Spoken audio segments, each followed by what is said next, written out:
Agar siz ko'krak hajmingiz kattaligi bilan bog'liq muammolarni his qilsangiz, ushbu video aynan siz uchun. Ko'krakning katta hajmi nafaqat estetik noqulayliklar yaratadi, balki bel, bo'yin, yelka sohasidagi og'riq, terlash va qizarish kabi muammolarga ham olib kelishi mumkin. Bundan tashqari, ushbu holatda kiyim tanlash va jismoniy mashqlarni bajarish qiyinlashadi. Hayot sifatini yaxshilash uchun ko'krak hajmini kichraytirish amaliyoti eng samarali yechim bo'lishi mumkin. Ko'krak hajmini kichraytirish operatsiyasi qanday amalga oshiriladi degan savolga quyidagicha javob berib o'tamiz. Operatsiyadan oldin bemorning sog'lig'i va uning fikr-mulohazalari batafsil muhokama qilinadi.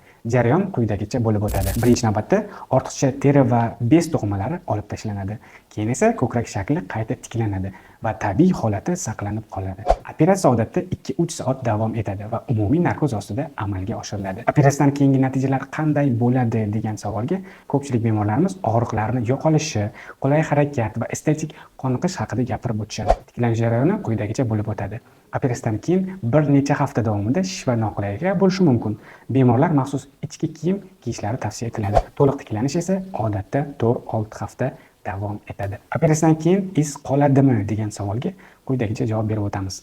Ha, albatta. Lekin izlar odatda vaqt o'tishi bilan xiralashadi va kam sezilarli bo'lib qoladi. Shuningdek, shifokor jarroh izlarni imkon qadar bilinmaydigan qilib tikishga harakat qiladi.